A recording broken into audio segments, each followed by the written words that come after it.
വഖഫ് നിയമ ഭേദഗതി ബിൽ പരിശോധിക്കാൻ സംയുക്ത പാർലമെന്ററി സമിതി രൂപീകരിച്ചു.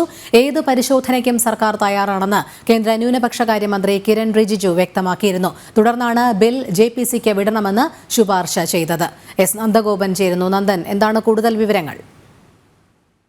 ലോക്സഭയിൽ നിന്ന് 21 എംപിമാരും രാജ്യസഭയിൽ നിന്ന് 10 എംപിമാരും ഉൾപ്പെടെ 31 എംപിമാരെ ഉൾപ്പെടുത്തിയാണ് ഇത്തരമൊരു സമിതിക്ക് രൂപം നൽകിയിരിക്കുന്നത്. ഇതിൽ 17 പേർ ഭരണപക്ഷ എംപിമാരാണ്. BJPയിൽ നിന്നും നിഷികാന്ത് ദുബെ, തേജസ്വി സൂര്യ, ജഗദംബിക പാൽ, രാധാമോഹൻ ദാസ് എന്നിവരാണ് സമിതിയിൽ ഉൾപ്പെട്ടിട്ടുള്ളത്. കോൺഗ്രസിൽ നിന്ന് 4 അംഗങ്ങളാണുള്ളത്. ഇതിനെതിരെ കടുത്ത എതിർപ്പുയർത്തിയ AMIM അധ്യക്ഷൻ അസദുദ്ദീൻ OWൈസി, അതേപോലെ തന്നെ ആം ആദ്മി പാർട്ടി MP സഞ്ജയ് സിംഗ്, കോൺഗ്രസ് അംഗങ്ങളായ ഗൗരവ് ഗൊഗോയ്, ഇമ്രാൻ മസൂദ് എന്നിവരും സമിതിയിൽ ഉൾപ്പെട്ടിട്ടുണ്ട്.